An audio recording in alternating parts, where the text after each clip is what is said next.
చేపల పులుసు ఎలా ఈజీగా పెట్టుకోవాలో ఇప్పుడు నేను చెప్తానండి. ఏ ఐటమ్స్ కావాలో. ఓ చేపలు క్లీన్ చేసి ఉంచుకోండి. అల్లం వెల్లుల్లిపాయి, కరివేపాకు, కొత్తిమీర, పచ్చిమిరపకాయలు గంటు పెట్టినవి, ఉల్లికాయలు. ఉల్లిపాయలు ఒక మిక్సీ జార్లోకి వేసి ఉంచుకోండి కట్ చేసి. ఆ తర్వాత టమాటీ, మెంతాకు దగ్గర పెట్టుకోండి. చింతపండు గుజ్జు నానబెట్టి ఉంచుకోవాలి. అదే ఆయిల్ మనకి ఎంత కావాలంటే అంత ఆయిల్ పక్కన పెట్టుకోవాలి. కారం, జనరల్ మసాలా, ధనియాల పొడి ఈ 3 పెట్టుకోవాలి. ఆ తర్వాత పొయ్యిని ముట్టించి ఒక వెడల్పాటి పాత్రను పెట్టుకోవాలండి. చేపలు కదా, ఆయిల్ కొంచెం ఎక్కువే పడుతుందండి, ఫిష్ కదా.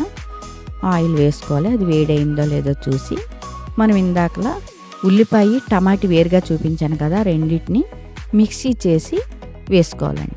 కొంచెం పచ్చి వాసన పోయే వరకు ఒక్కసారి వేపి ఆ తర్వాత మనం మిక్సీ ఆడి ఉంచుకున్న అల్లం వెల్లుల్లిపాయ పేస్ట్ని అందులోకి యాడ్ చేసి ఇంకొకసారి కలపాలండి.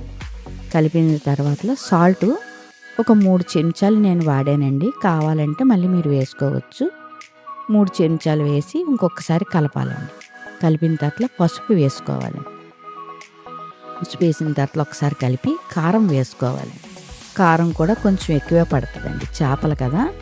ఆయిల్, కారం కొంచెం ఎక్కువగానే పడుతుంది, ఎందుకంటే పులుపు వేస్తాం కదా మనం, అందుకని. ఈ కారం వేసిన తర్వాత కలిపిన తర్వాత మసాలా పౌడర్ వేయాలి. మసాలా వేసాక కూడా ఒక్కసారి కలపాలి. కలిపిన తర్వాత లాస్ట్లో ధనియాల పౌడర్ వేసుకోవాలండి. ధనియాల పౌడర్ వేసి ఇంకొకసారి కలిపిన తర్వాత ఆయిల్ కావాలన్నా మళ్ళీ వేసుకోవచ్చండి. ఇప్పుడు కడిగి ఉంచుకున్న ఉల్లికాయలను వేసుకోవాలి.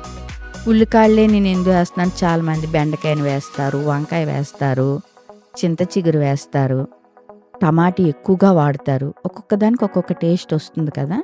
నేను ఉల్లికాడలని యూజ్ చేస్తున్నానండి డిఫరెంట్ టేస్ట్ కోసం. అందులోకి ముక్కలు అన్నిటినీ సర్దుకొని ఒక్కసారి కలపాలండి. 2 సార్లు కలపవసరం లేదు. ఒకసారి పక్కకి తిప్పుకున్న తర్వాత మనం చింతపండుని నానబెట్టి ఉంచుకున్నాం కదా, ఆ గుజ్జుని ముక్కలు తిప్పిన తర్వాత చింతపండు గుజ్జుని మనం చూసి వేసుకోవాలండి. చేపలు ఒక్కసారి తిప్పాలి, రెండోసారి తిప్పకూడదు. ఆయిల్ కావాలన్నా, కారం కావాలన్నా ఇప్పుడు కూడా వేసుకోవచ్చండి. చింతపండు గుజ్జు వేసాక ముక్కలు ములిగే వరకు చూడాలండి. మరి ఎక్కువ పులుపు అయిపోద్ది కాబట్టి కొంత తీసి చిక్కగా వేసుకున్నాక ఒక గ్లాసు వాటర్ అందులో యాడ్ చేయాలి. వేసిన తర్వాత కరివేపాకు, కొత్తిమీర, పచ్చిమిరపకాయలు గంటు పెట్టి ఉంచుకున్న పచ్చిమిరపకాయలు వేసి ఒక్కసారి బాణీని క్లాత్తో పట్టుకొని కలపాలండి. మరి ఇంకా అట్ల పుల్ల అనేది మనం యూజ్ చేయకూడదు, చేపలు కదా విరిగిపోతాయండి. ఒక్కసారి కలిపి మూత పెట్టేసుకోవడమేనండి. లాస్ట్ అయినా వేసుకోవచ్చు, ఈ కలిపి ముందైనా మనం ధనియా పౌడర్ కానీ మెంతాకు కానీ గుండ చేసి వేసుకోవాలండి. 5 నిమిషాల నుంచి 8 నిమిషాల లోపే మనం మూతను తీసి చూడాలండి. చూసి నేను ఇంట్లో ఒక మసాలా తయారు చేసి ఉంచుకున్నానండి. అది ఏమేమి తయారు చేసానో ఇంకొక వీడియోలో చెప్తాను. దించి ముందే ఆ మసాలాను వేసి ఒక్కసారి కలుపుకోవాలండి. కలిపి ఒక ప్లేట్లోకి మనకు తీసేసుకోవడమేనండి. ఎలా ఉందో మీరు తయారు చేసుకొని చెప్పండి. Thank you for watching.